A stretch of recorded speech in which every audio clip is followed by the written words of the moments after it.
بسم اللہ الرحمن الرحیم رب اشرح لی صدری ویسر لی امری واحلل عقدۃ من لسانی یفقہوا قولی۔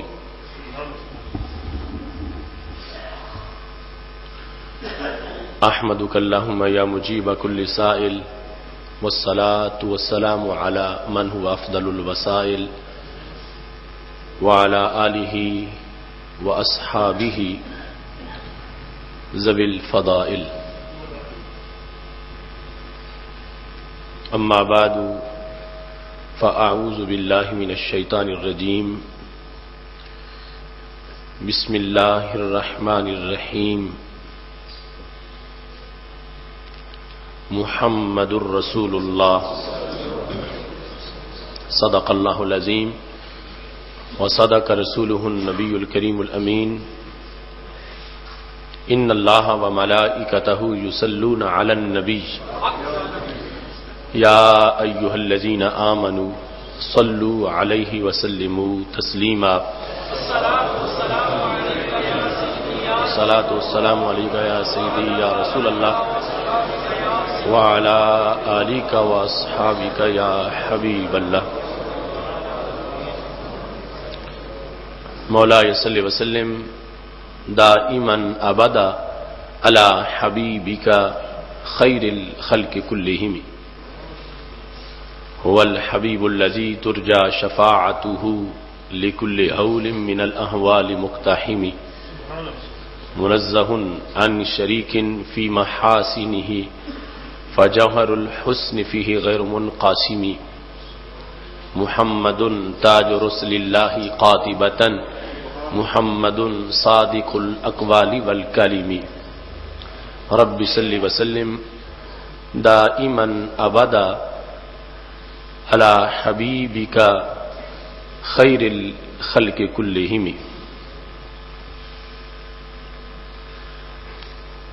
تمام تعریفیں اس ذات کے لیے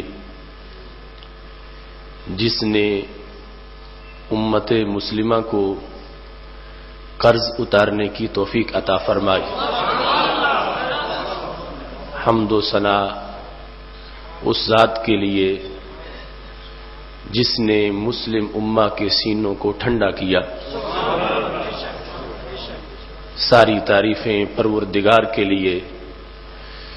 جس نے ملت کے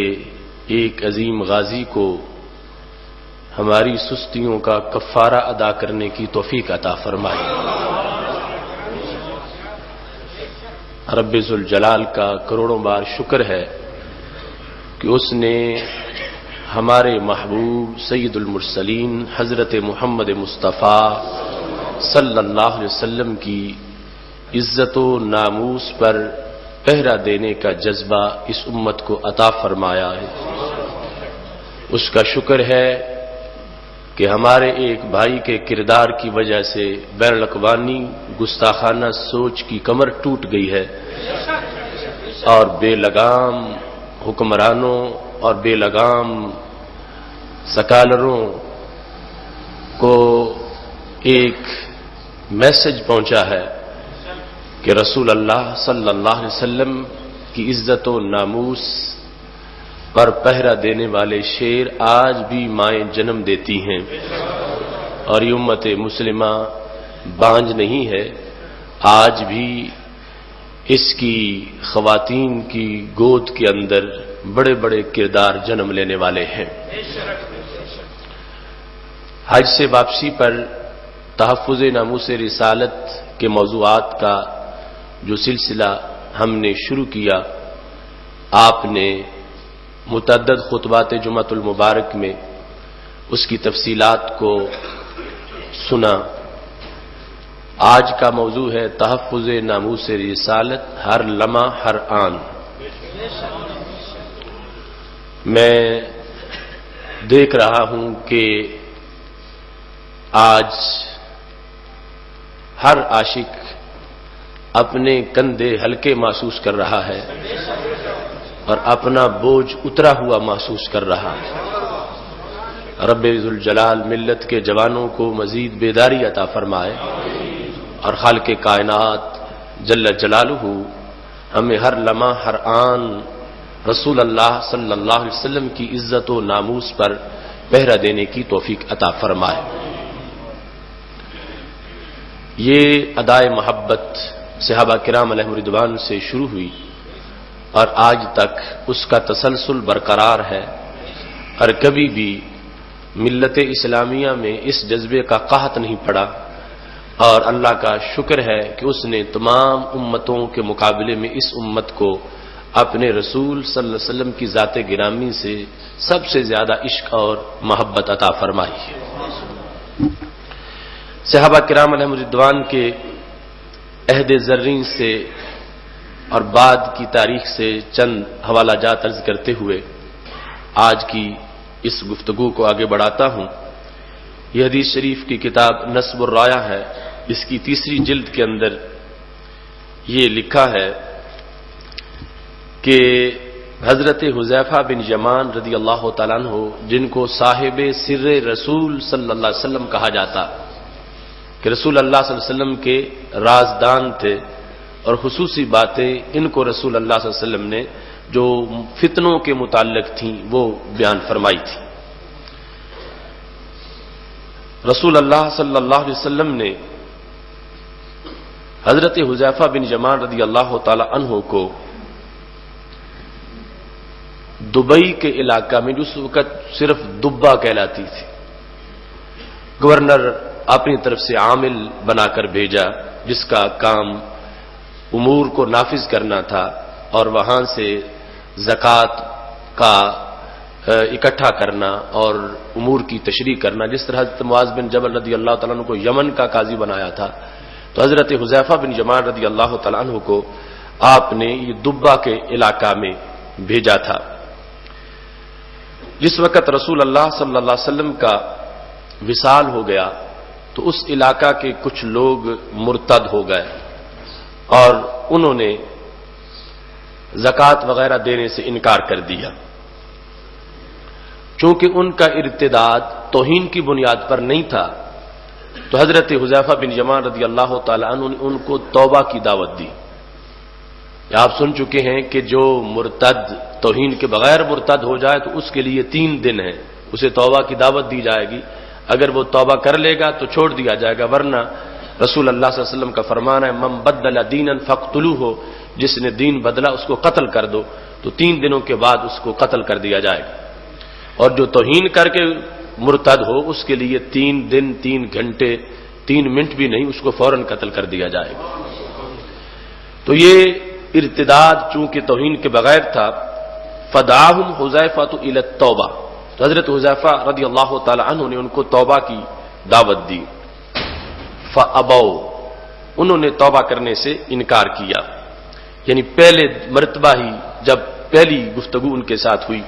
اور ساتھ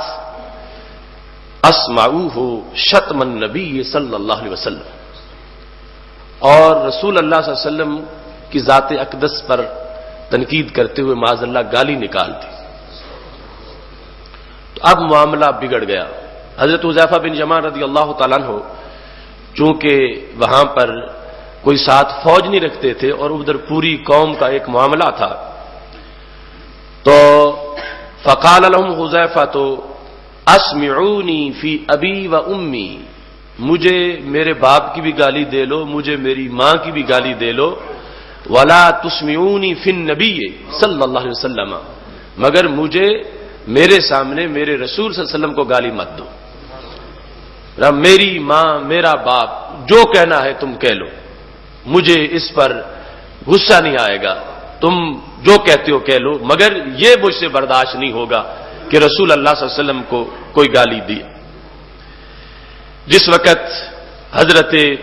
حذیفہ بن یمان رضی اللہ تعالی عنہ نے ان کے سامنے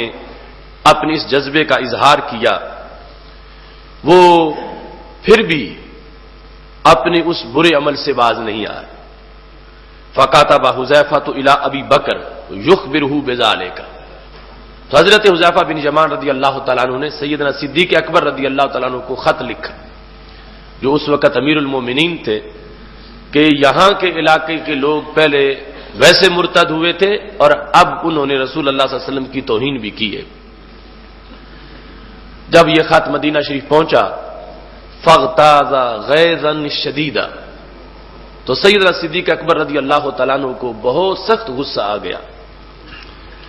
ارسل الیہم اکرمہ ابن ابی جہل،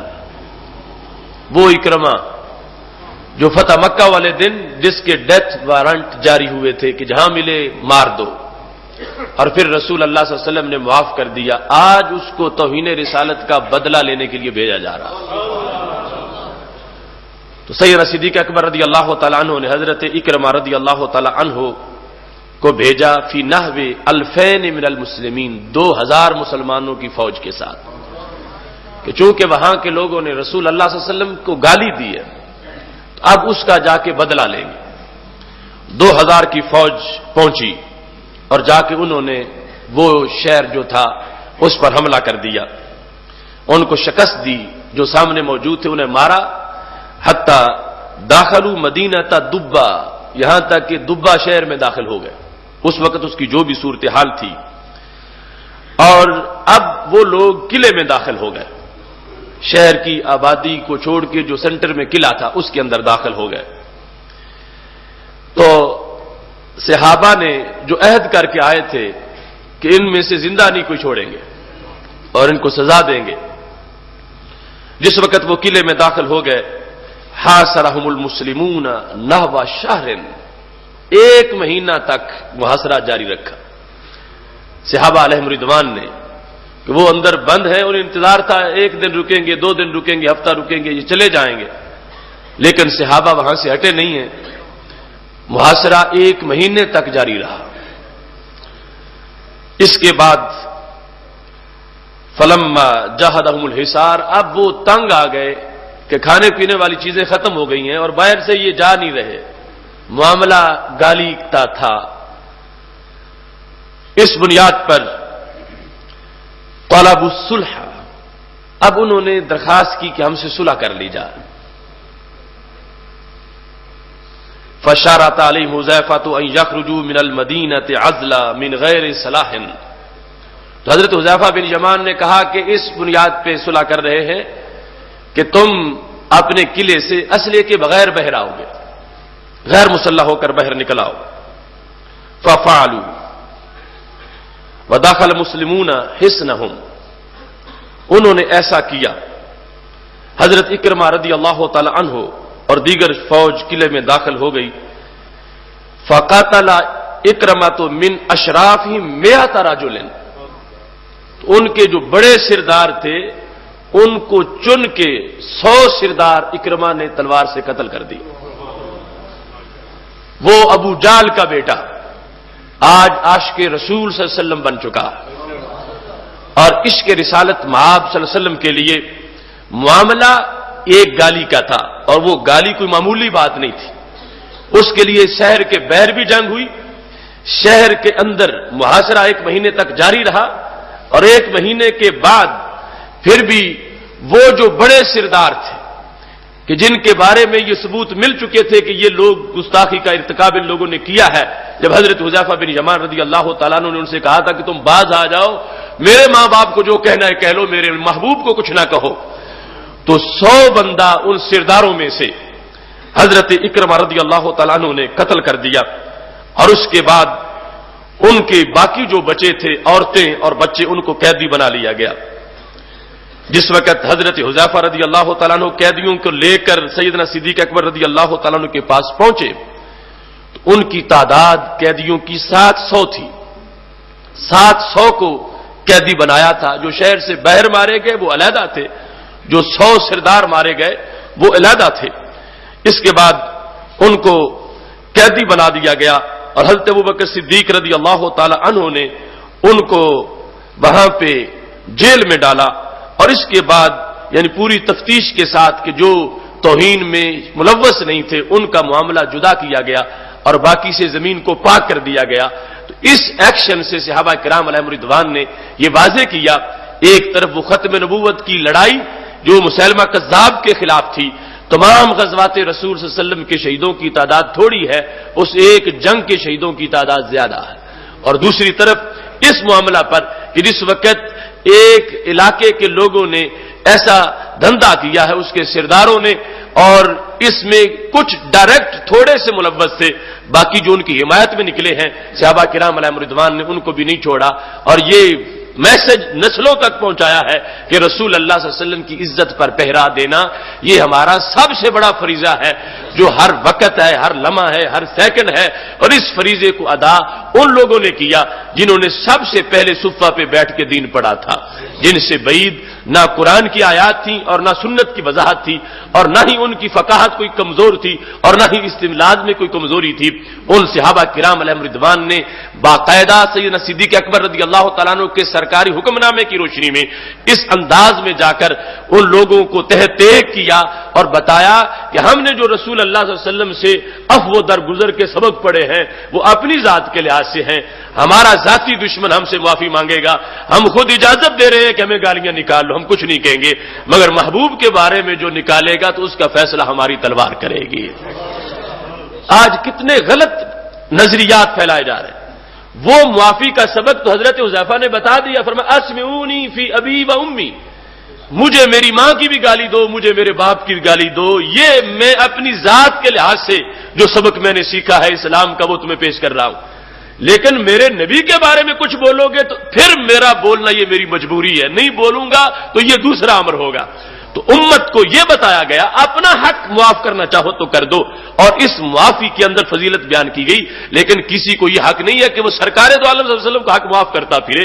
یہ اجماعی طور پر صحابہ نے فیصلہ کر لیا کہ اگر مہینہ بھی بیٹھنا پڑے گا تو جن کو گستاخی کی ثابت ہو چکی ہے ان کو مارے بغیر ہم نہیں جائیں گے، چن کے گستاخوں کو اور ان کے حامیوں کو 100 سرداروں کو مار کر صحابہ کرام علیہم رضوان نے ثابت کیا کہ ہماری تلواریں، تو نبی علیہ السلام نے فرمایا جس نے چڑیا بھی بغیر حق ماری اس سے قیامت کے دن پوچھا جائے گا۔ تو ہم ناحق چڑیا بھی نہیں مارتے، لیکن اگر کوئی سرکار دو عالم صلی اللہ علیہ وسلم کی گستاخی کرتا ہے پھر چڑیا کیا، پھر ہم سرداروں کے سر بھی اتار دیتے ہیں۔ اس سلسلہ میں سید عالم نور مجسم شفیع معظم صلی اللہ علیہ وسلم کی امت کے اندر جو دستور موجود رہا، بڑے بڑے قضات فقہا اگلے انداز میں آ کر ان کی ذاتی حمیت ایسی نکلی کہ جس کی بیس پر یہ تاریخ مسلمہ کا ایک انمٹ نقش رہا ہے کہ اگر کسی مقام پر بھی ایسا ہوا ہے، اس موقع پر یہ ضروری نہیں کہ کوئی نوجوان ہو تو اس کے جذبات جو ہیں وہ جوش میں آ جائیں،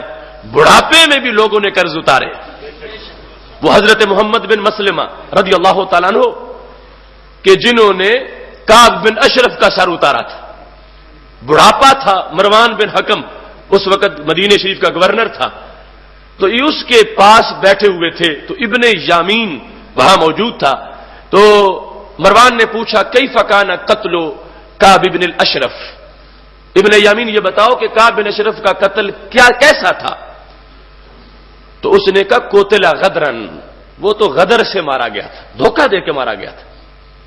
اب یہ ابن یامین نے جب جواب دیا، جس طرح آج ٹی وی پہ بیٹھ جاتے ہیں، ایک سوال کرتا ہے دوسرا جواب دیتا ہے، اور پوری ملت میں سوائے چند بندوں کے بہت سے ایسے ہیں کہ جو بد کلامی کرتے ہیں اور سمجھتے ہیں شاید ہمارا جو اینکر ہو اس پر کچھ فرض ہی نہیں ہوتا، اس کا کوئی دین ہی نہیں ہوتا۔ اب مروان ہے اس وقت کا گورنر، ابن یامین سے پوچھا کعب بن اشرف کے قتل کے بارے میں تمہاری کیا رائے ہے؟ تو ابن یامین نے کہا غدر سے قتل کیا گیا۔ محمد بن مسلمہ جنہوں نے کعب بن اشرف کا سر اتارا تھا، بڑھاپے میں وہاں بیٹھے تھے، تو فرمایا مروان سنو، اَیُغَدَّرُ عِندَکَ رسول اللہ صلی اللہ علیہ وسلم، کیا تمہارے دربار میں ہمارے نبی علیہ السلام کی طرف غدر کی نسبت کی جا رہی ہے؟ قد قتل نہ ہو بے امر ہی، ہم نے خود نہیں مارا تھا، ہم نے تو نبی علیہ السلام کے حکم پہ مارا تھا۔ تو جو قتل کعب بن اشرف کا ہم نے سرکار دو عالم صلی اللہ علیہ وسلم کے حکم پر کیا، اس کی طرف نسبت کی گئی ہے کہ وہ قتل غدر سے ہوا۔ اب یہ سمجھنا کہ کتنا حساس معاملہ ہوتا ہے۔ لوگ کہتے ہیں کہ کوئی یعنی سب کچھ کر کے پھر کہتے ہیں، تو مومن تو سوچ بھی نہیں سکتا گستاخی کا۔ ان کے نزدیک ہاضمہ بڑا تیز ہو گیا ہے، اور ہر چیز ہضم کرتے جا رہے ہیں کہ یہ توہین نہیں ہے، سب بکواس کر کے پھر کہتے ہیں تو نے تو کہا ہی کچھ نہیں تھا۔ اب محمد بن مسلمہ نے مروان کو کہا آج کے بعد چونکہ دربار تیرا تھا، تم نہیں بولے، بولا یہ ہے، مگر تجھ سے مجھے اتنی نفرت ہو گئی ہے کہ کوئی چھت ایسی نہیں جہاں تم اور میں اکٹھے بیٹھ سکیں، سوائے مسجد نبوی شریف کی چھت کے، کہ وہاں تو بھی چلا جائے گا میں بھی چلا جاؤں گا، مگر اس کے علاوہ میں تیرے دربار میں جہاں تو ہوگا وہاں میں نہیں ہوں گا، میرا تجھ سے ہمیشہ کا بائی کاٹ ہے، تیرے دربار میں یہ بک بک کیوں ہوئی؟ اور ساتھ کہا یہ ابن یامین خدا کی قسم ہے میرے پاس تلوار ہوئی، یہ مجھے ملا، لأضرب عنقہ، اس کا سر اتار کے چھوڑوں گا۔ اب اس کو واجب القتل اس بیس پہ سمجھا کہ ہم نے ایک گستاخ کو گستاخ سمجھا تھا اور گستاخ سمجھ کے مارا تھا، اور یہ کہتا کہ وہ غدر سے مارا گیا۔ اس نے من وجہ گستاخ کی حمایت کی ہے، اس بیس پر قسم اٹھا لی، فرمایا یہ جہاں بھی مجھے ملے، اگر میں بوڑھا ہوں یہ جوان ہے، تلوار مجھے مل گئی تو اس کا سر میں ضرور اتاروں گا۔ محمد بن مسلمہ رضی اللہ تعالیٰ عنہ کے اس چیلنج کو سن کے ابن یامین اپنے محلے میں جب بھی باہر نکلتا تھا پہلے کسی کو بھیجتا تھا کہ گلی میں محمد بن مسلمہ تو موجود نہیں ہے، اتنا ڈر تھا۔ بالآخر ایک دن حضرت محمد بن مسلمہ رضی اللہ تعالیٰ عنہ جنازہ پڑھا رہے تھے، جنازے میں تھے، اور بقیع والی سائیڈ سے وہ ابن یامین لکڑیوں کا گٹھا اٹھائے ہوئے آ گیا۔ آپ نے دوڑ لگائی، بڑھاپے کے باوجود جا کے اس کو دھکا دے کے گرایا، ہر لکڑی پکڑ کے اس کو مارا، جب ٹوٹی تو پھر چھوڑا،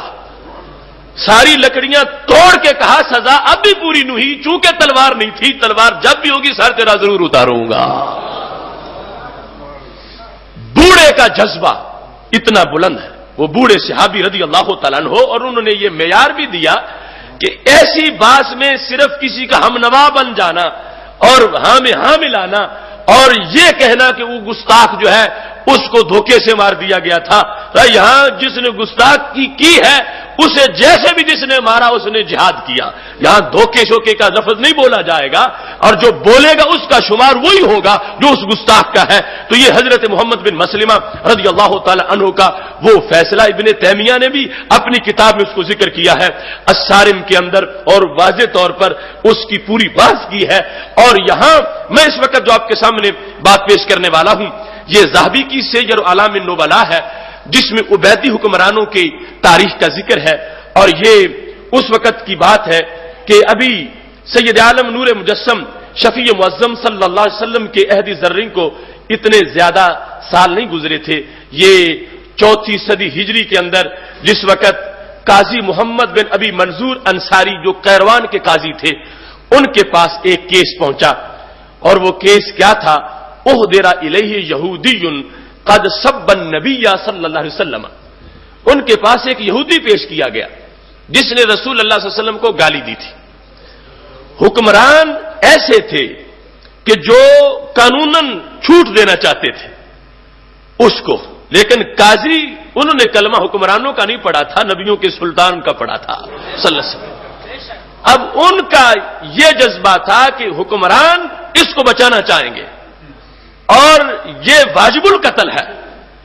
اب اس بوڑھے قاضی کا جذبہ دیکھو، جس وقت اس یہودی کو پیش کیا گیا تو وہاں پر محمد بن ابی منظور برداشت نہ کر سکے، آپ نے اس کو منہ کے بل گرایا اور منہ کے بل گرا کے مارنا شروع کر دیا، حالانکہ کوئی ہتھیار پارس نہیں تھا، مگر مکے اتنے مارے کہ جب جان نکلی تو پھر اس کو چھوڑا۔ عدالت میں قاضی نے اس توہین رسالت کے مجرم کو زندہ نہیں رہنے دیا، اور یہ اوائل صدیوں کے اندر بھی اس انداز میں اس سیریس مسئلے کے لحاظ سے جذبات بوڑھوں کے بھی اتنے تیز تھے، اور ایک قاضی وقت کا اتنی بڑی شخصیت، اور لوگ کہتے ہیں یہ جوان ایسے کام کر دیتے ہیں، تو وہ قاضی جہاں علم کا بھی پیرا ہے، تقویٰ بھی ہے، طہارت بھی ہے، اور فقہی مسائل کی نوعیت بھی سامنے ہے، مگر انہوں نے کہا حکومت چونکہ چھوڑنے کا ارادہ کر رہی ہے اور یہ واجب القتل ہے، باہر نکلے گا تو پتہ نہیں یہ رہا ہو کے چلا جائے گا، میرے دربار سے یہ بچ کے نہیں جانا چاہیے، تو کہا میں اس انداز میں تادیباً ماروں گا کہ مارتے ہوئے تادیباً کی ادب سکھانا چاہتا ہوں، اس میں اس کو پار کر دوں گا تاکہ لوگوں کو پتہ چل جائے کہ جو گستاخ رسول ہوتا ہے وہ ہر حال میں واجب القتل ہوتا ہے۔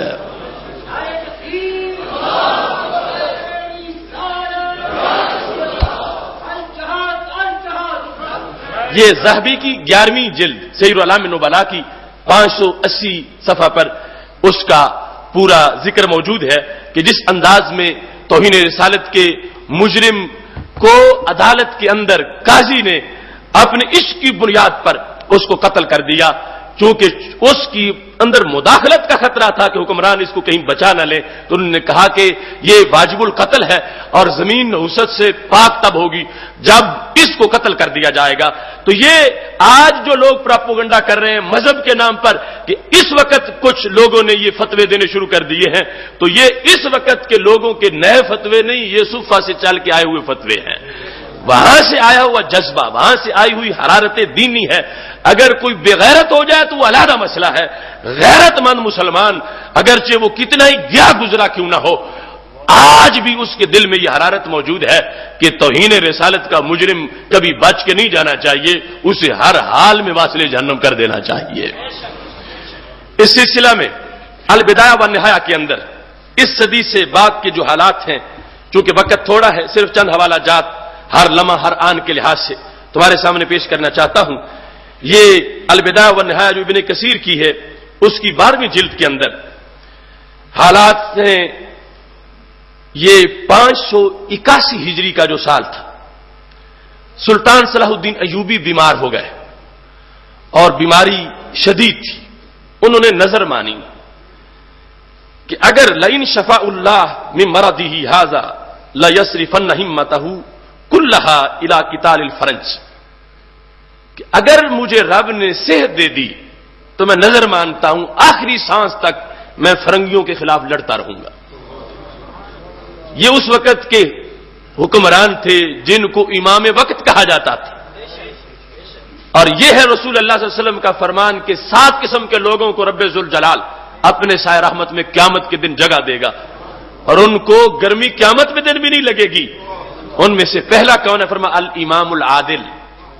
ہے حکمران مگر عدل کرتا ہے۔ یہ جو ہے نا شعبہ فتوے والا، تقوی والا موجود ہے، مگر دین کو نافذ کرنے والا شعبہ ہم سے لٹیروں نے چھین رکھا، جبکہ شان اس کی پہلی ہے۔ امام عادل 7 قسم کے لوگوں میں، جن میں تہجد گزار بعد میں ہیں، مسجدوں میں دن رات سجدے کرنے والے بعد میں ہیں، اور امام عادل بھی نمازی تو ضرور ہے، مگر اس کا بہت سا وقت دین نافذ کرنے میں لگتا ہے،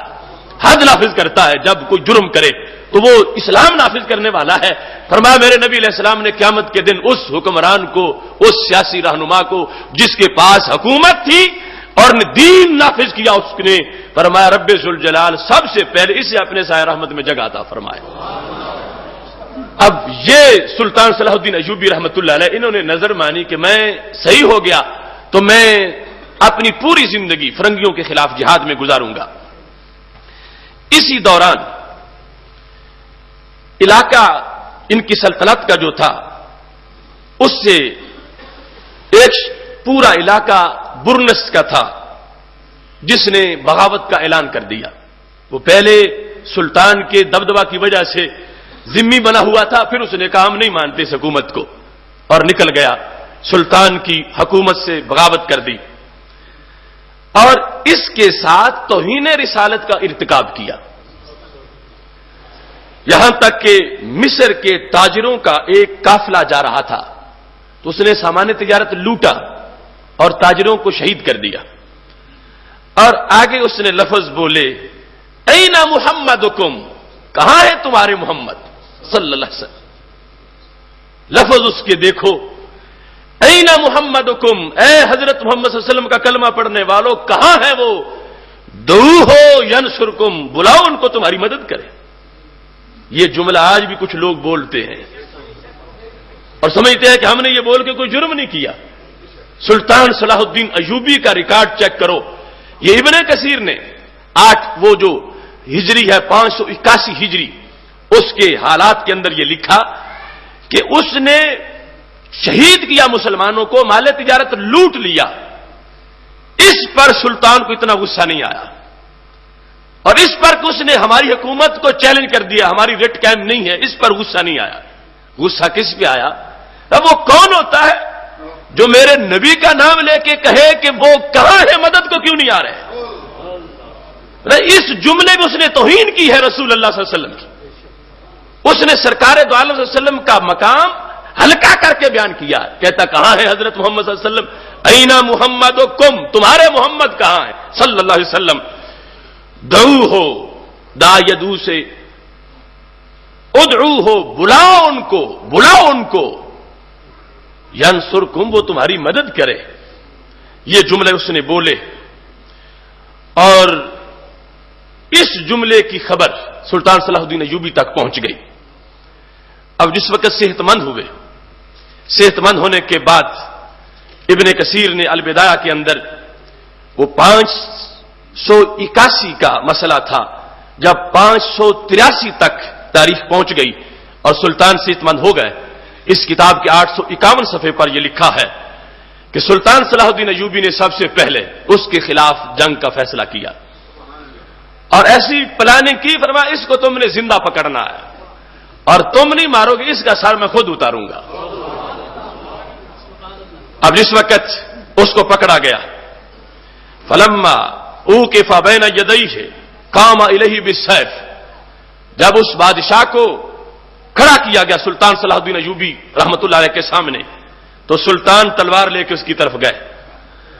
اور تلوار لے کے جس وقت آگے بڑھے تو کہا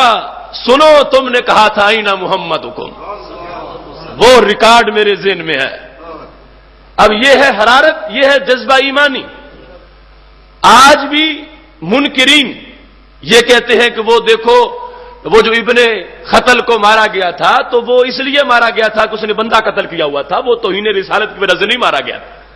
ہم نے اس کا جواب دیا کہ وہ شاعر تھا، وہ حجب لکھتا تھا، حجب بکتا تھا، اس کی 2 لونڈیاں تھیں جو گاتی تھیں، وہ گستاخ تھا۔ اگرچہ قتل بھی اس نے کیا تھا، مگر اس کا سر جو اترا ہے تو وہ توہین رسالت کی وجہ سے وہاں اترا ہے جہاں کسی کا نہیں اترتا۔ کعبے کے ساتھ مقام ابراہیم اور زمزم کے درمیان سر اتار دیا گیا۔ بیس کیا تھی؟ بیس توہین تھی۔ اب سلطان صلاح الدین ایوبی کو پتا ہے کہ اس سلطان نے ہمارا مال بھی لوٹا، اس نے مصر کے مسلمان تاجر بھی شہید کیے، مگر جب سامنے تلوار لے کے کھڑا ہو گئے، یہ نہیں کہا تو نے ہمارا مال لوٹا تھا میں تیرا سر اتارتا ہوں، چونکہ تم نے ہمارے تاجر شہید کیے تھے میں تمہارا سر اتارتا ہوں۔ وہ ساری باتیں بھول گئے، چونکہ تم نے میرے نبی صلی اللہ علیہ وسلم کو بکواس کیا تھا، اب میں تیرا سر اس جرم پہ اتار رہا ہوں۔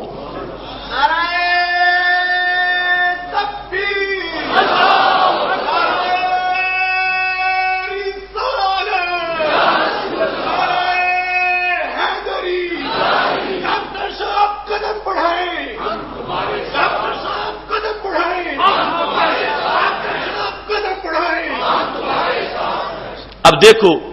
یعنی یہ ٹی وی سکرینوں پر تبصرے ہو رہے ہیں، جس کے بارے میں ہم نے سیرت حلبیہ میں دیگر فتح جو ابن بطال شرح بخاری ہے سب سے یہ بتایا کہ جرم اصل جس کی بیس پہ اس کو وہاں قتل کیا گیا وہ توہین رسالت کا جرم تھا۔ اور اس کے علاوہ پوری ہم تعداد بیان کریں گے، عہد نبوی ظاہری حیات میں جتنے گستاخوں کو سرکار دو عالم صلی اللہ علیہ وسلم نے خود مروایا، یہ جو 9 کا ہمارا سیمینار آ رہا اس میں تفصیلاً سب کچھ بیان ہوگا۔ اب مومن کا پتہ چلتا ہے کہ اس کے نزدیک سب جرموں سے بڑا جرم یہ ہے، کوئی عیسائی کسی مسلمان کو شہید کرے تو اتنا تمہارا دل افسردہ نہیں ہوگا جتنا سرکار دو عالم صلی اللہ علیہ وسلم کو گالی اگر وہ دے تو افسردہ ہو جائے، 1000 مسلمان بھی شہید ہو جائے معاذ اللہ، پھر بھی اتنا دل نہیں دکھے گا جتنا رسول اللہ صلی اللہ علیہ وسلم کی ذات پر کسی نے ایک گالی بکی تو دل دکھے گا۔ یہی بیس تھی، بدر کا میدان تھا۔ حضرت عبد الرحمن بن عوف کہہ رہے تھے ایک نوجوان نے میرا ہاتھ پکڑا اور کہا یا عم چچا این ابو جہل، ابو جہل کہاں ہے؟ تو میں نے دائیں دیکھا بائیں دیکھا تو کہتے میں نے اپنی سائڈیں غیر محفوظ پائیں کہ بالکل نو عمر بچے میرے دائیں بائیں ہیں، کاش کے کڑیل جوان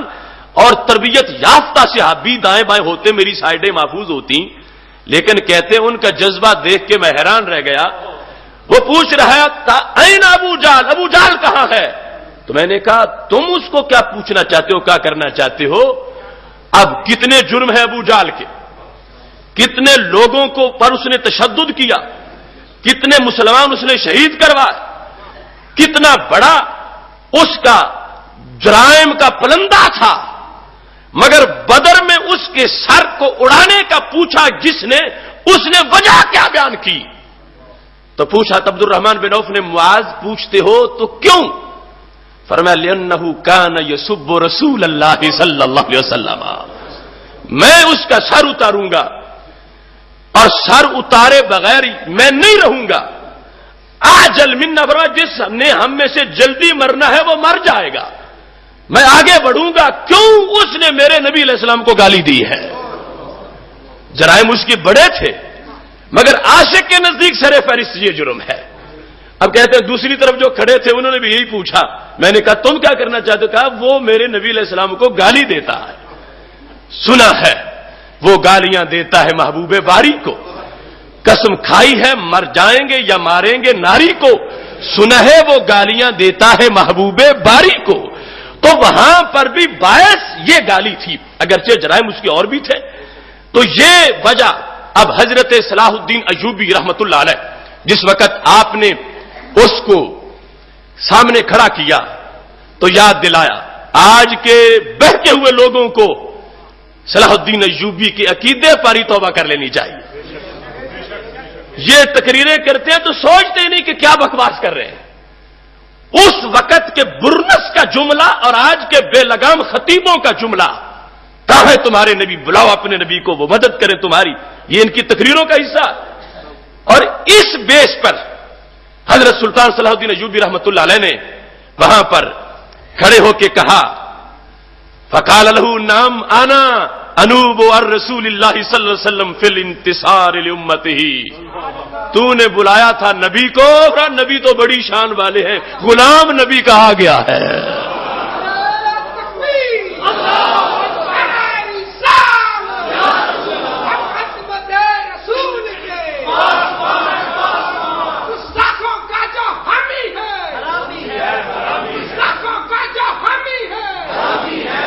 اب دیکھو یہ جملہ، اس نے کہا اے نا محمدکم ادعوہ ینصرکم، بلاؤ ان کو وہ تمہاری مدد کریں۔ حضرت سلطان صلاح الدین ایوبی گئے، کہا انا انوب الرسول اللہ صلی اللہ علیہ وسلم، میں ان کا نائب بن کے آ گیا ہوں، ان کی امت کا بدلہ لینے کے لیے، امت کی مدد کے لیے میری ڈیوٹی انہوں نے لگا دی ہے، تو ان کا نام لیتا ہے، ان کے غلام کا تو مقابلہ کر۔ اب یہ کہنے کے بعد سلطان صلاح الدین ایوبی رحمت اللہ علیہ نے اس کی طرف گور کے دیکھا، ثم قتلہ، پھر اس کو قتل کر دیا، وارسل برأسی الی الملوک، اس کا سر کاٹ کے بادشاہوں کی طرف بھیجا، وقال ان ھذا تعرض لسب رسول اللہ صلی اللہ علیہ وسلم فقتلته، اس نے میرے نبی کے خلاف بکواس کیا تھا، میں نے اس کا سر اتار دیا ہے۔ اب وجہ بیان کرتے وقت پھر یہی وجہ بیان کی، یہ نہیں کہا کہ اس نے چونکہ ہمارا تجارتی قافلہ لوٹا تھا، اس نے چونکہ ہماری اطاعت سے بغاوت کر دی تھی اور نکل گیا تھا ہماری سلطنت کے خلاف، اور چونکہ اس نے اتنے تاجروں کو شہید کیا تھا، میں نے سر اتار دیا ہے۔ فرمایا نہیں، انہ تعرض لسب رسول اللہ صلی اللہ علیہ وسلم، اس نے چونکہ میرے نبی علیہ السلام کی توہین کی تھی، میں نے خود سر کاٹ کے بادشاہوں تمہاری طرف تحفہ بھیجا ہے کہ جو میرے نبی کے خلاف بھونکے گا، سلطان صلاح الدین ایوبی اس کو زندہ نہیں رہنے دے گا۔ یہ ہے حکمرانوں کا طرز عمل۔ خواہ دیکھو فتویٰ و تقویٰ و قضا، اور خواہ دیکھو حکمرانوں کا انداز۔ ملت اسلامیہ کی شان یہ رہی ہے کہ ہر دور میں عشق سلامت رہا ہے، اور ہر دور کے اندر اس عشق کے فیصلے ہر طرف گونجتے رہے ہیں۔ کیا حسین اسلوب تھا حضرت سیدنا عمر رضی اللہ تعالیٰ عنہ کا، جس وقت بحرین کے علاقے میں چھوٹے چھوٹے بچے ہاکی کھیل رہے تھے اور پادری بیٹھا ہوا تھا، گیند اس کے سینے کو جا لگی تو اس نے گیند پکڑ لی۔ المستطرف کی دوسری جلد کے اندر یہ لکھا ہے، اس پادری نے گیند پکڑ لی۔ اب چھوٹے چھوٹے بچے ہیں کہ جن کو ابھی ٹریننگ لینے میں، پڑھنے میں، فتویٰ دینے میں، جسٹس بننے میں، قاضی بننے میں بڑی دیر لگ جائے گی، ابھی تو کھیل کود کا وقت ہے اور ہاتھیاں لے کے کھیلنے گئے ہوئے ہیں۔ گیند پادری کو لگ گئی، اس نے پکڑ لی، بچے آ گئے چھوٹے سارے مل کے کہ ہماری گیند دے دو، اس نے کہا نہیں دوں گا۔ عجیب عشق سلامت تھا اور خوش عقیدگی کا زمانہ تھا، بد عقیدگی کے جراثیم نہیں تھے۔ بحرین کے ان نو خیز بچوں میں سے ایک نے عجیب لفظ بولے، کہتا ہے سألتو کا بحق محمد صلی اللہ علیہ وسلم۔ کھیل میں بھی اپنے نبی کا نام یاد آ گیا صلی اللہ علیہ وسلم۔ کہا اور نہیں مانتا تو یہ نام تو مان لے، سألتو کا بحق محمد صلی اللہ علیہ وسلم، میرے نبی صلی اللہ علیہ وسلم کے نام پر مجھے گیند دے دو، ان کے حق پر، ان کے صدقے، ان کے واسطے۔ لوگ کہتے ہیں یہ سب کچھ امام احمد رضا نے بریلی میں گھڑا ہے، نہیں، یہ تو پوری ملت کا عقیدہ رہا ہے کہ رسول اللہ صلی اللہ علیہ وسلم کے نام کا واسطہ دینا، وسیلہ پیش کر دینا۔ اب چھوٹے چھوٹے بچے ہیں، ان کے نزدیک آخری یہ ہتھیار تھا کہ یہ نہیں دیتا تو کہا سألتو کا بحق محمد صلی اللہ علیہ وسلم، میں رسول اللہ صلی اللہ علیہ وسلم کے نام پر تجھ سے گیند مانگتا ہوں، تو گیند دے دے۔ مگر وہ بڑا منحوس تھا، گیند سے انکار تو کیا ہی تھا، بدبخت نے میرے محبوب علیہ السلام کو گالی دے دی۔ گالی دیتے گئے تو میچ بدل گیا، وہ بچے جو کھیلنے نکلے تھے امت کے ہیرو بننے لگے۔ عشق کی ایک جست نے کر دیا قصہ تمام، اس زمین و آسمان کو بے قرار سمجھا تھا میں۔ کھیلنے گئے تھے مگر اب موضوع چینج ہو گیا۔ اس نے گیند دینے سے انکار کرتے ہوئے جب گالی دی تو انہوں نے کہا اب اس گیند کی ضرورت نہیں، تیرا ہی گیند بنا لے۔ عشق کے میدان میں اس گیند سے ہاکیوں سے کھیل شروع کیا، سر پہ بھی مارتے ہیں، قدموں پہ بھی مارتے ہیں۔ اقبلوا الیہ بسوالیجہم، اپنی ننھی ننھی ہاکیوں سے لے کر سب نے تابڑ توڑ حملے شروع کر دیے، اور اس وقت تک پیچھے نہیں ہوئے جب تک کہ گول ہو نہیں گیا۔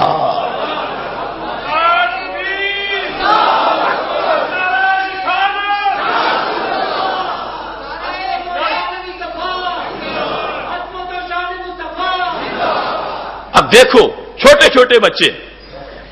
ان کا یہ کردار کتنا حسین کردار تھا،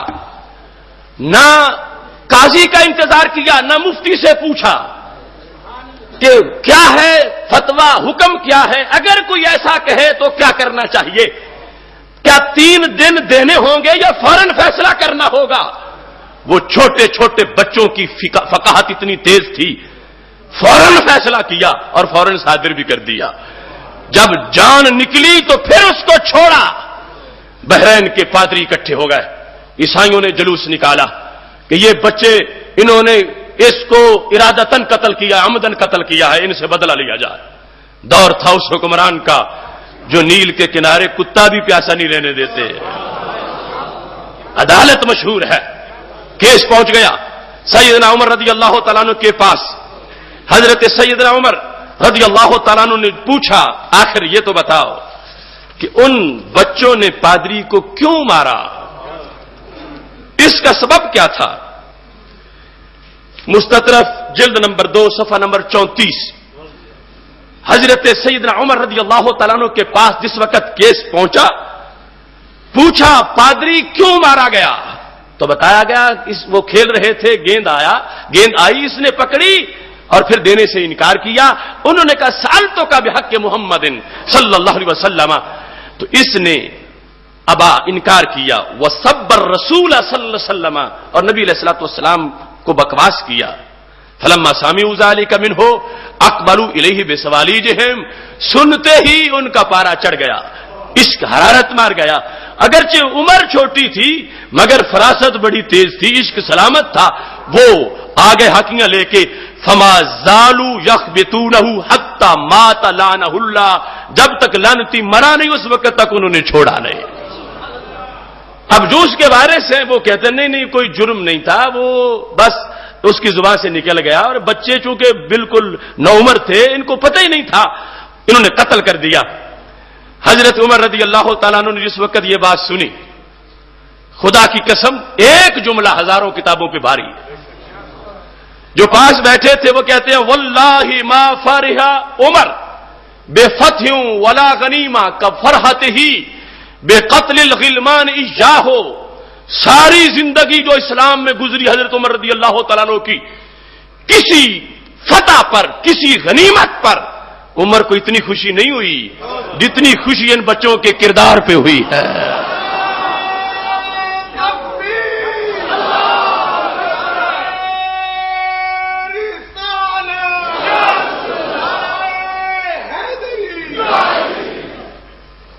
کفرحتی بقتل الغلمان لذالک، اس پادری کو مارنے میں جو بچوں نے کردار ادا کیا،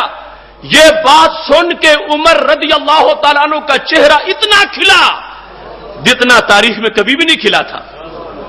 قادسیہ فتح ہوئی پھر بھی وہ خوشی نہیں ہوئی جو خوشی آج ہوئی جب یہ سنا کہ چھوٹے چھوٹے بچے تھے اور انہوں نے کردار کتنا بڑا ادا کیا۔ حضرت عمر نے اگلا جملہ بولا، کہتے الان عز الاسلام، اب اسلام غالب آ گیا ہے،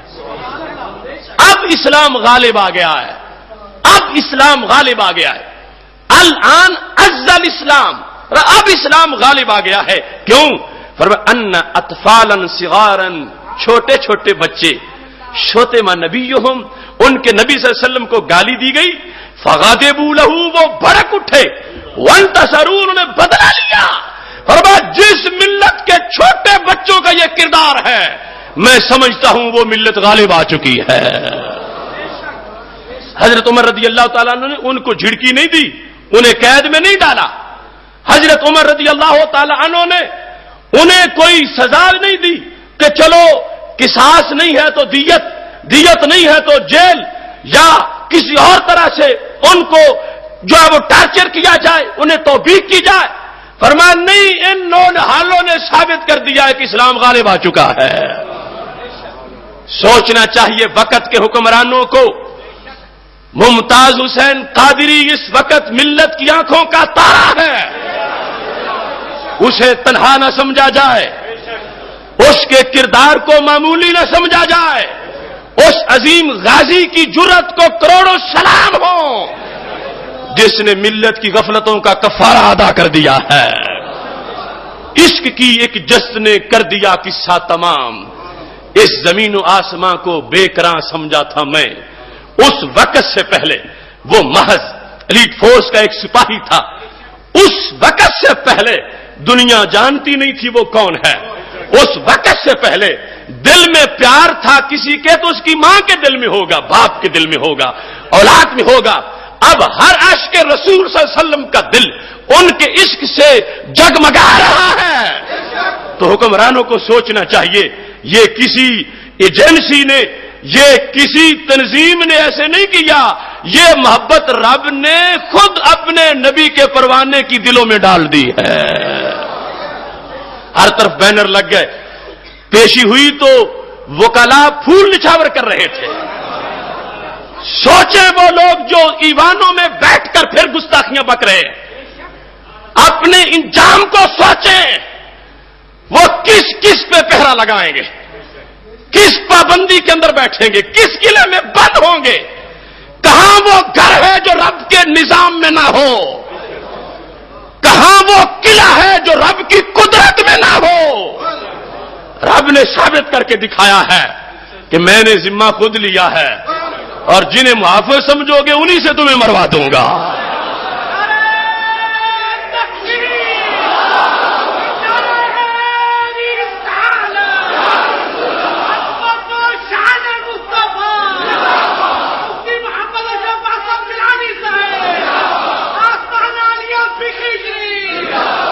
اب دیکھو حضرت عمر رضی اللہ تعالیٰ عنہ کے لفظ الآن نزل اسلام، ان بچوں کے اس کردار پر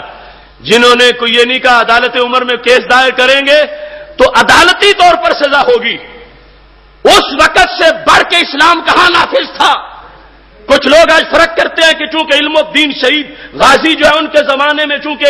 وہ ملک اسلامی نہیں تھا، ہندوؤں کا راج تھا، انگریزوں کا راج تھا اور یہ معاملات تھے، اور آج چونکہ خود اسلام نافذ ہے من وجہ اور یہ فرق ہونا چاہیے، اسے غازی علم الدین نہ کہو۔ تو میں بتانا چاہتا ہوں کہ عمر کے زمانے میں اسلام نافذ نہیں تھا، فیصلہ شیر جوانوں نے خود کیا۔ تو حضرت عمر رضی اللہ تعالیٰ نے توہین عدالت کا کیس بھی نہیں ان پہ کیا کہ تم کون ہوتے ہو فیصلے کرنے والے، کیا لفظ بولے، فرمایا ان کے نبی کو گالی دی گئی تھی تو غصہ دینا نہیں تھا، وہ احمق پادریوں میرے پاس شکایت لگاتے ہو ان کی، ان کے نبی کو گالی دی گئی تو انہیں غصہ کیوں نہ آتا؟ جرم اس نے کیا جس نے گالی دی، جرم اس نے کیا، انہوں نے تو جرم نہیں کیا، انہوں نے تو کردار ادا کیا۔ اور اس انداز میں فرمایا غاضبوا لہ وانتصروا، انہوں نے تو بدلہ لیا۔ فاحضر دم الاسقف، حضرت عمر رضی اللہ تعالیٰ نے کہا اس پادری کا خون ضائع چلا گیا، نہ اس کے بدلے میں قصاص ہوگا، نہ دیت ہوگی، نہ وہ جیل میں ڈالے جائیں گے، کتے کی موت مر گیا۔ حضرت عمر رضی اللہ تعالیٰ نے اپنا فیصلہ نافذ کر دیا۔ اس واسطے حکومت یہ نہ سمجھے کہ چند خطیبوں کی تقریروں پہ آ کے لوگ ایسا جذبہ، ہماری تو ڈیوٹی ہے، ہم آخری سانس تک ڈیوٹی دیتے رہیں گے، مگر یہ جذبے تو رب خود پیدا کر دیتا ہے، اللہ کی طرف سے آتے ہیں، اور یہ لمحہ ہے ترقی کا لمحہ۔ اب کتنے صوفی، کتنے حاجی، کتنے مجاہد دوسرے سب نیچے رہ گئے، وہ پرواز میں آگے نکل گئے۔ ایک چھلانگ کہاں تک لے گئی، ایک چھلانگ نے کتنا فاصلہ طے کروا دیا اور کہاں تک پہنچا دیا۔ یہ ہے عشق رسول صلی اللہ علیہ وسلم والی سیڑھی جو گہرائیوں میں گرے ہوئوں کو اٹھاتی ہے اور سریا تک پہنچا دیتی ہے۔ اس بنیاد پر حضرت سیدنا عمر رضی اللہ تعالیٰ عنہ کا وہ فیصلہ، اس کو بھی آج لوگوں کو ذہن میں رکھنا چاہیے،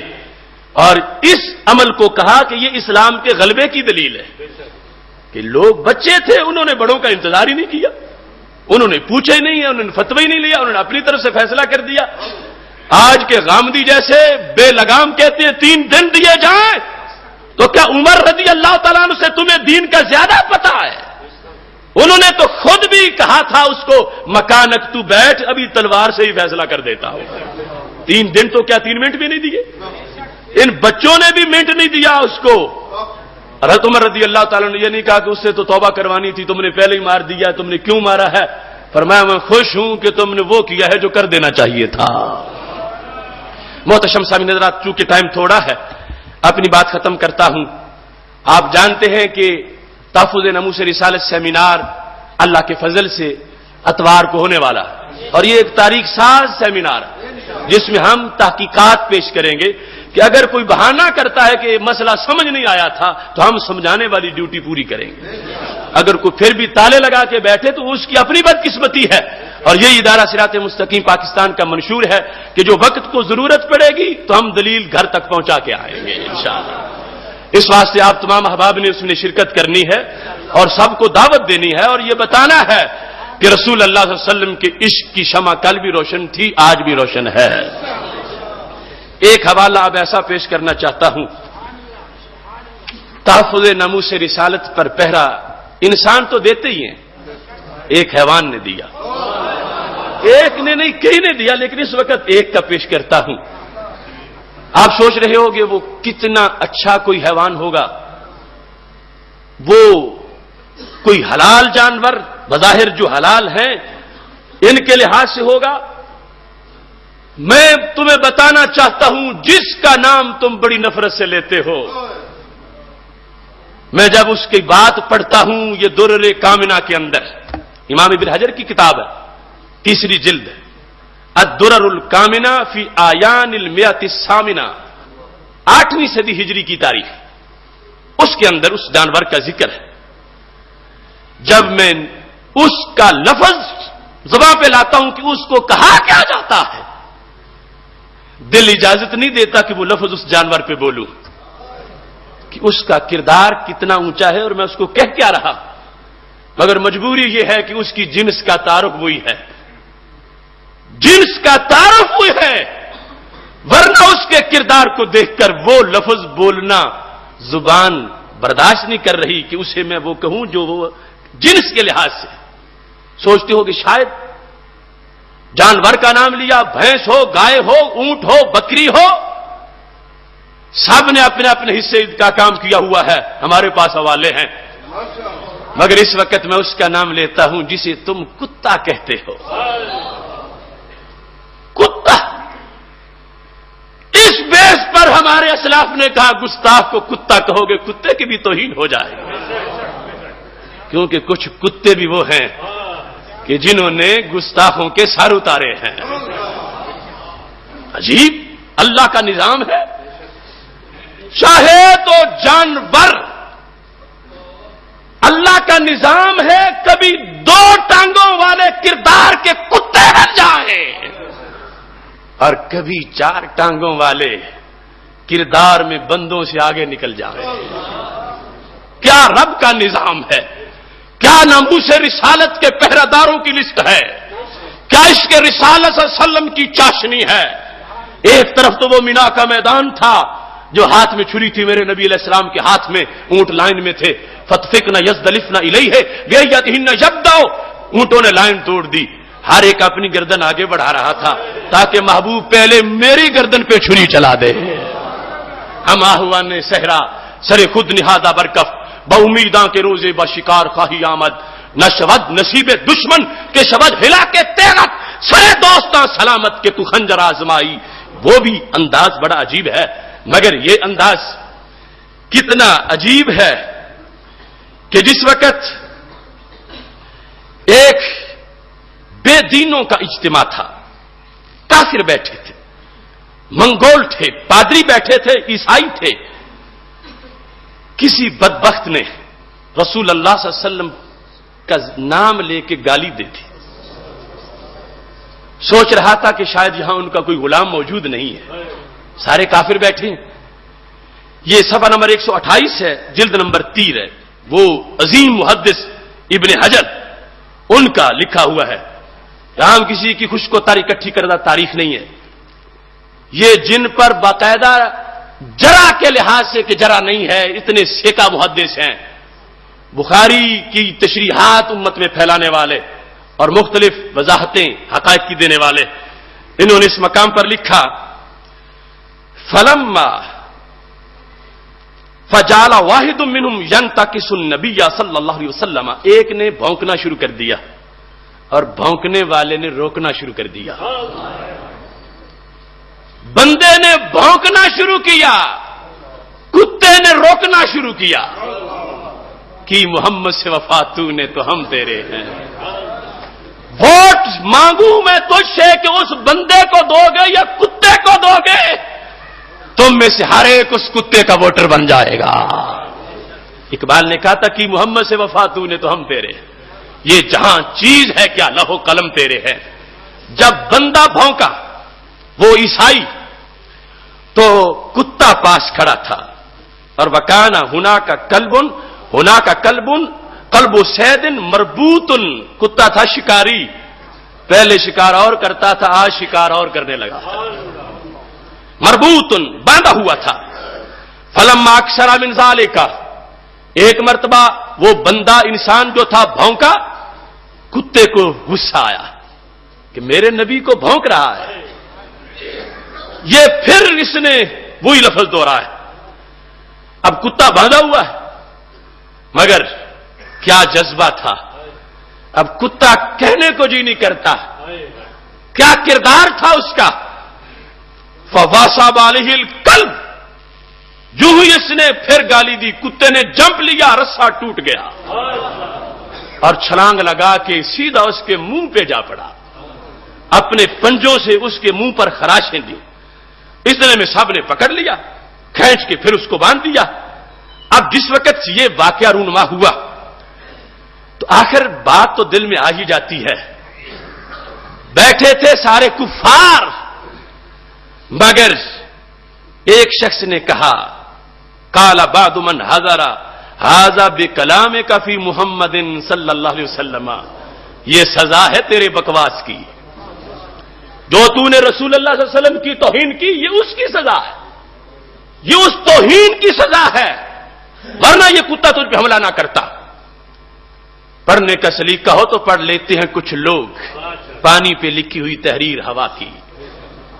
کتے کے جذبے کی ٹرانسلیشن کافر کو آ گئی.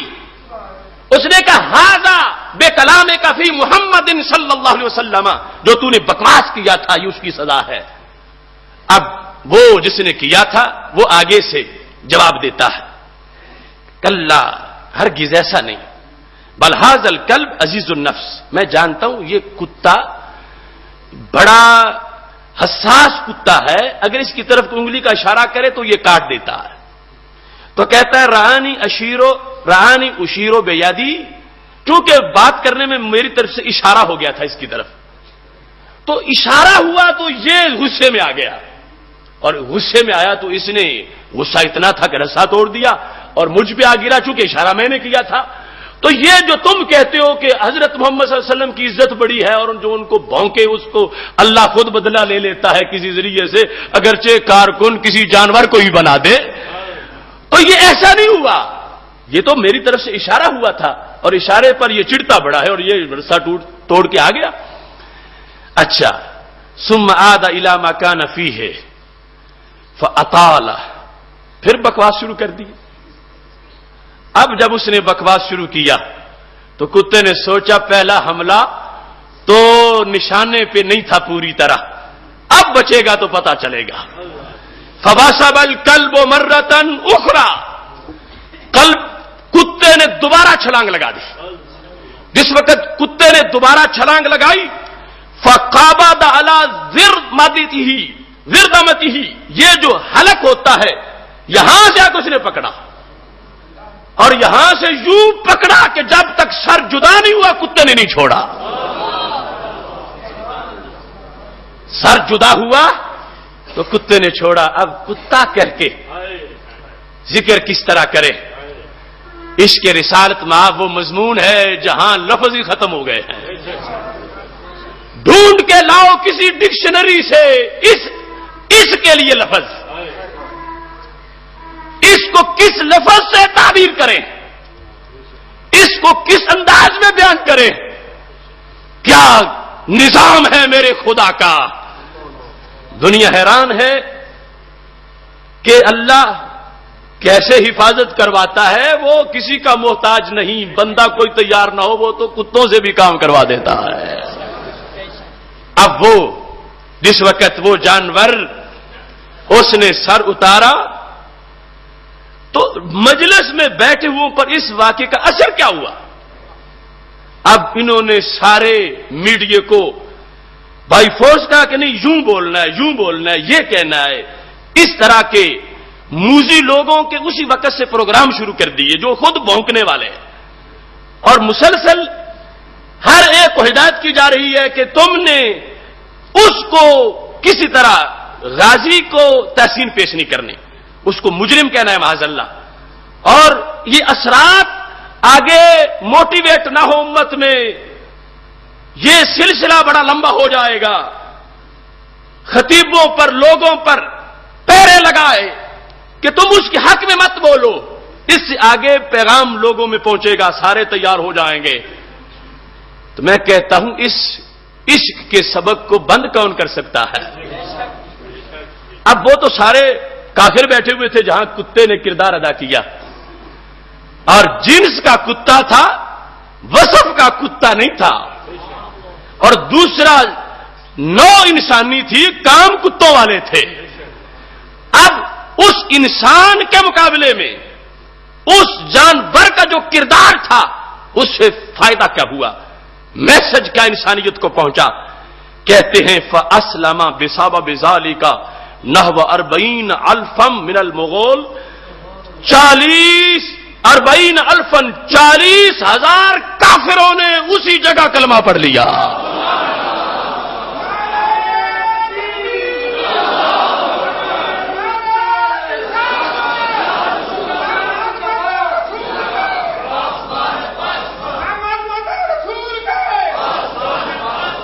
تو 40,000 کافروں نے کلمہ کتے کی وجہ سے پڑھ لیا.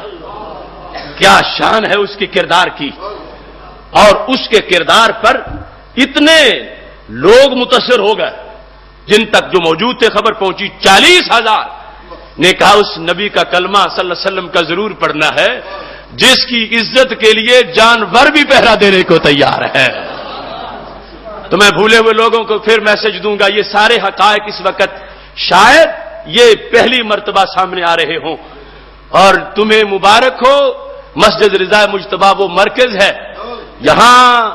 نئے نئے پھل اللہ کے فضل سے پیش کیے جاتے ہیں، اور یہ اس کی توفیق سے ہے، اور یہ ذمہ داری ہے ادارہ صراط مستقیم کی. اور چونکہ میں اس وقت حج پر تھا، شاید اس وقت یہاں ہوتے تو کچھ صورتحال اور ہوتی. جس وقت یہ بحث اس ملعونہ آسیہ کی وجہ سے چلی تھی، اب یہاں پر صورتحال اس سے میسج ملا حکمرانوں کو. وہ سکریننگ کر رہے ہیں سپاہیوں کی کہ کون مولویوں سے ملتا ہے، مولویوں کی تقریریں سنتا ہے. میں کہتا ہوں کتوں کو رکھ کے شکار کرنے والوں، ان کی سکریننگ کیسے کرو گے؟ کہتے ہو کہ آخری دم تک کتے لڑائیں گے، پتنگ اڑائیں گے، تو یہ کام تو اللہ ان سے بھی کروا دے گا. بچ کے کہاں جاؤ گے؟ اگر بچنا ہے تو آج لے ان کی پناہ، آج مدد مانگ ان سے. کل نہ مانیں گے قیامت کو اگر مان گیا. عافیت ان کے در پہ، ان کے در پہ ہے، ان کے در پہ رسول اللہ صلی اللہ علیہ وسلم کے زیر سایہ آنے میں ہے. ورنہ جو رب کا وفادار نہ ہو اور رسول اللہ صلی اللہ علیہ وسلم کا وفادار نہ ہو، اس کے کتوں سے کیسے وفاداری کریں گے؟ وہ بھی کردار ادا کر سکتے ہیں. اس واسطے ہر ایک کو اپنا قبلہ سیدھا کرنا چاہیے، اور اس وقت حکومت کو یہ سمجھنا چاہیے کہ وہ انسان ایک نہیں، وہ پوری قوم ہے، قوم کا نمائندہ ہے، اور یہ وہ اللہ کی طرف سے اس کو یہ توفیق دی گئی اور اس نے ایسا کردار ادا کیا، اور یہ کردار امت کا حصہ ہے. اور انشاءاللہ اس پر آگے جو ہیں وہ فیصلے مرتب ہوتے رہیں گے. تمام احباب کو پھر دعوت دیتا ہوں تحفظ ناموس رسالت سیمینار میں ضرور شریک ہوں، اور یہ ایک تحقیقی انداز کا پورا دسترخوان ہے جس میں حقائق کو پیش کیا جائے گا. وآخر دعوانا ان الحمدللہ رب العالمین.